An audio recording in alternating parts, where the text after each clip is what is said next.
नमस्कार, जो बट के समर में आपका फिर से स्वागत है। आज 25 अक्टूबर है, यानी कि जोबट विधानसभा उपचुनाव के लिए अब सिर्फ 5 दिन का समय शेष है। 30 तारीख को मतदान होना है और 27 तारीख की शाम 5 बजे प्रचार अभियान थम जाएगा। तो ऐसा अगर देखा जाए तो अब सिर्फ 2 दिन, आज के बाद 26 और 27 2 दिन और बचे हैं जब स्टार प्रचारक आकर यहाँ पर सभा, रैली या नुक्कड़ रैली कर सकते हैं, नुक्कड़ सभा कर सकते हैं। उसके बाद जो चुनाव अभियान है वो फलिए फलिए घर घर तक सीमित हो जाएगा। आज 25 अक्टूबर को सबसे महत्वपूर्ण दिन था। दोनों पार्टियों ने अपनी ताकत झोंकी है। आपको सबसे पहले हम बताते हैं कि मुख्यमंत्री शिवराज सिंह चौहान ने ज्योतिरादित्य सिंधिया, केंद्रीय मंत्री और प्रदेश बीजेपी के अध्यक्ष वीडी शर्मा के साथ मिलकर आमवा में एक बड़ी जनसभा को संबोधित किया है। इस जनसभा में सिंधिया ने अपने भाषणों से और अपने तरीके से गुदगुदाया है। पहले ये तस्वीर देखिए कि सिंधिया ने किस तरीके से छोटे भाई और बड़े भाई स्टाइलिश तरीके से बोल के एक संकेत दिया, एक तंज किया। पहले इस तस्वीर को देख लीजिए। हमने पिछले 3 सालों में सामान्य तौर पर एक ही सरकार का कार्यकाल दिखता है, लेकिन पिछले 3 सालों में हमने 15 महीने देखी उस जोड़ी की। बड़े भाई,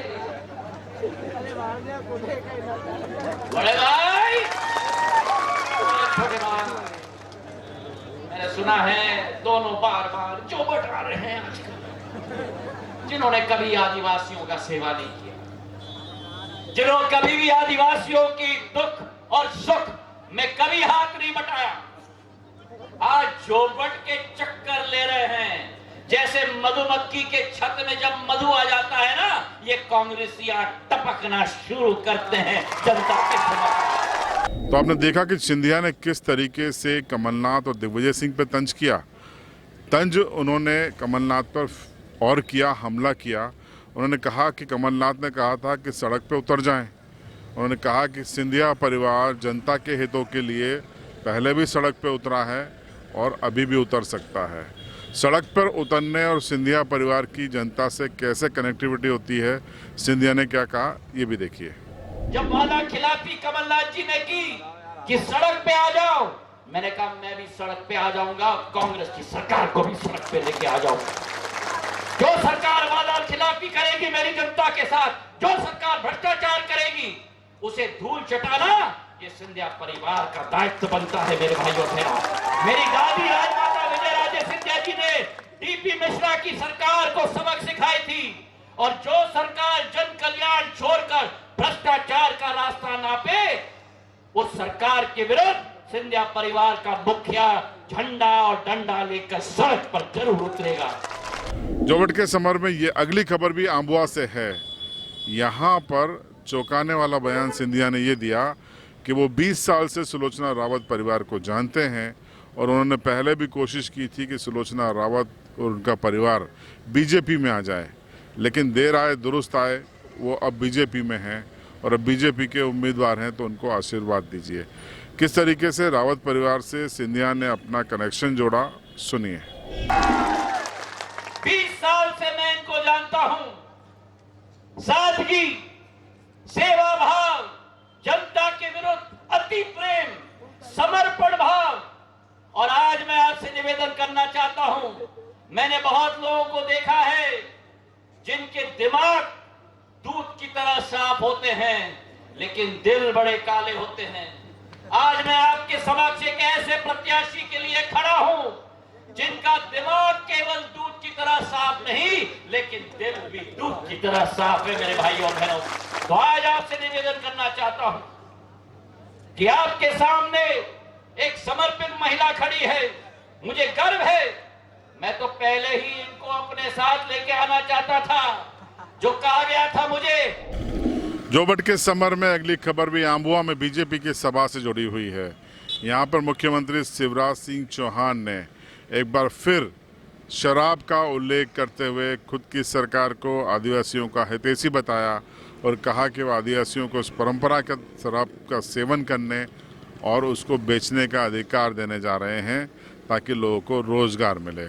और साथ ही साथ पैसा एक्ट को लेकर भी उन्होंने गैर आदिवासियों के मन में पनप रहे संदेह को दूर करने की कोशिश की।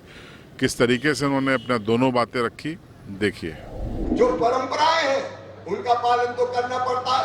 यहाँ तो पैदा होते ही क्या धार डालते हैं, डालते कि नहीं डालते? पैदा होते ही धार डालते हैं।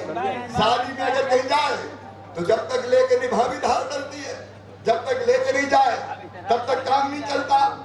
ये कई चीजें ऐसी है जो हमारी परंपराओं का अंग है। मैं आज बिना किसी लाग लपेट के कहना चाहता हूँ, अगर आदिवासी थोड़ी सी शराब बना ले तो पुलिस वाले आ जाते हैं, आबकारी वाले आ जाते हैं, मटका फोड़ते हैं, केस बना देते हैं, पकड़ के ले जाते हैं और बाल मुकुंद बनाए। कोई रोकता है क्या उसको? अरे कोई रोकता है क्या? और इसलिए मध्य प्रदेश सरकार अपनी आबकारी नीति में परिवर्तन करेगी और आदिवासी भाई बहनों को वैधानिक रूप से शराब बनाने की अनुमति दी जाएगी। और एक बात और सुनो, पेशा एक्ट लागू किया जाएगा। पेशा एक्ट से किसी गैर आदिवासी को घबराने की जरूरत नहीं। पता नहीं क्यों डरवा रहे हैं, और उसमें ऐसा कुछ है ही नहीं। ये तो ग्राम स्वराज की बात कर रहे हैं। जो ग्राम सभा होगी उसको काम करने का अधिकार देंगे, और उस ग्राम सभा में अध्यक्ष आदिवासी होगा, गैर आदिवासी भी उसमें रहेंगे। किसी को कोई नुकसान नहीं होगा। वनोपज वगैरह जितनी है, अगर कहीं वो उत्खनन का काम रेत खुद सकती है तो वो रेत सरकार और ठेकेदार नहीं ले जाएगा, गांव वालों के पास ही रहेगी। वो बेचेंगे और पैसा जो बचेगा उसको गांव के विकास में लगाएंगे, तो उसको भी लागू किया जाएगा।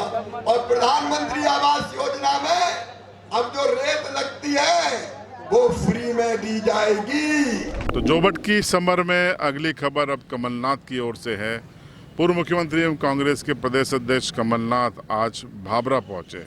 समय से करीब 15 मिनट पहले उनका हेलीकॉप्टर लैंड कर गया और उसके बाद वो सीधे ब्लॉक कांग्रेस कमेटी के कार्यवाहक अध्यक्ष चीतू सिंह मावी के आवास पर पहुंचे। चीतू सिंह मावी का कल देर शाम को एक सभा को संबोधित करने के पहले निधन हो गया था, हार्ट अटैक उनको आया था। उनके शव को उन्होंने श्रद्धांजलि दी, परिवार को ढांढस बंधाया और उसके बाद कमलनाथ सीधे रवाना हुए आज़ाद की कुटिया की तरफ और वहां उन्होंने आज़ाद को नमन किया, स्मरण किया और उसके बाद वो सभा स्थल पर पहुंचे। पूर्व मुख्यमंत्री कमलनाथ ने आज अपनी चंद्रशेखर आज़ाद नगर और उदयगढ़ की सभाओं में बीजेपी पर बड़ा हमला बोला। उन्होंने कहा कि बीजेपी ने उनकी सरकार को कुछ समय गिरा दिया जब वो जनता की भलाई का काम कर रहे थे। उन्होंने कर्ज माफ़ी, बिजली के बिलों का हवाला दिया और साथ में कहा कि अशुद्ध के विरुद्ध युद्ध भी उन्होंने ही शुरू किया था। लेकिन बीजेपी के राज पर उन्होंने तीखा हमला बोला। कमलनाथ ने कहा कि बीजेपी के राज में भ्रष्टाचार है, कोरोना में निपटने में सरकार विफल हो गई है और भी कई आरोप लगाते हुए उन्होंने तीखा हमला बोला। क्या कहा, सुन लीजिए। ये आपको नौजवानों समझिए, यही नौजवान हमारे मध्य प्रदेश, हमारे झाबुआ, हमारे अलीराजपुर, हमारे मध्य प्रदेश का निर्माण करेंगे। आपको तो शिवराज जी के कानों में जब चुनाव होगा घंटी बजा देनी है, मोदी जी के कानों में घंटी बजा देनी है। 2018 को कांग्रेस की सरकार बनी और मैंने मुख्यमंत्री की शपथ ली। कौन सी चुनौती हमारे सामने नहीं थी? शिवराज सिंह ने कहां घसीटा था हमारे मध्य प्रदेश को? किसानों की आत्महत्या में नंबर 1 था मध्य प्रदेश, बेरोजगारी में नंबर 1, महिलाओं के अत्याचार में नंबर 1, भ्रष्टाचार में नंबर 1। भ्रष्टाचार की तो ऐसी व्यवस्था बनाई थी कि पैसे दो काम लो। 31,000 किसानों का कर्जा अलीराजपुर में माफ किया। ये पहला किस्त था कि कलावती जी को हमें सच्ची श्रद्धांजलि तभी होगी जब जोगट में एक विकास का एक नया इतिहास बने। मुझे पूरा विश्वास है कि 30 तारीख को आप ये तस्वीर अपने सामने रखेंगे। तो जोबट के समर में आज दिन भर के घटनाक्रम हमने आपको बताए और चलते चलते हम आपको ये वीडियो दिखा देते हैं ये वीडियो उदयगढ़ की सभा का है, जहां पर कांग्रेस के प्रत्याशी महेश पटेल की धर्मपत्नी सेना पटेल आदिवासी महिलाओं के साथ में नृत्य कर रही हैं, डांस कर रही हैं, और ये वीडियो अब सोशल मीडिया पर वायरल हो रहा है। तो इसी वीडियो के साथ हम आपको छोड़े जा रहे हैं। वीडियो देखिए और जोबट के समर पर आपकी क्या राय है कमेंट बॉक्स में ज़रूर बताएं।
अब अंतिम 4-5 दिन बेहद महत्वपूर्ण है और हम आपसे ये बताना चाहते हैं कि हमारी कोशिश जारी है। हम लगातार फीडबैक ले रहे हैं, सर्वे कर रहे हैं कि 30 तारीख को वोटिंग के बाद देर रात को या 1 तारीख को हम एग्जिट पोल दे पाएँ। हमारी कोशिश लगातार जारी है। हमारी कोशिशें और ठोस कोशिशें हमारी सफल हुई तो एग्जिट पोल हम 1 नवंबर को जारी करेंगे। इंतज़ार कीजिएगा, और अगर आपने अभी तक हमारे चैनल को सब्सक्राइब नहीं किया है तो सब्सक्राइब ज़रूर करें और बेल आइकन दबा दें।